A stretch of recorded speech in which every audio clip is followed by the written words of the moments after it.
Yatır da bunun sesi başıma apardı, yatır. Qaqa bu nə oluydu da? Bu nə də şey nə oluydu da?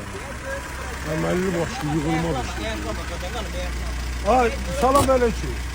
Ya sen ne oluyor dəvəskarısan? Aha. Ne oldu uçursan beyazlardan? Bunu salmaq Boy. istəyirəm. Yani maşına xeyli xərc qoyulub. Bir 15 binə yaxın maşına xərcim gedir. Bildim, indi kreditə salmaq Hə, istəyirəm bunu. sen deyirən görüm kredit şərtləri nətərdir? Mən də Kredit bax. şərtləri bizdə bir sənətədir. At, öz də Yatır da bunun sesi başıma apardı, yatır.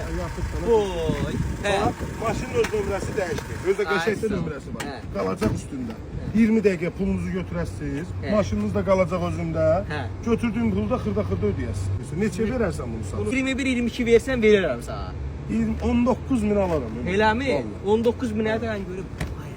Maşını aşıtmışdım bir dəfə. Hamıya deyirik bez kraska. Gəl bunu verək geç. Həqiqətən qarım, bax balamın ölmüşü deyirəm. Bu maşına kraska dəmir. Bax balam ölsün. Balam əlindən qəbrə qoy.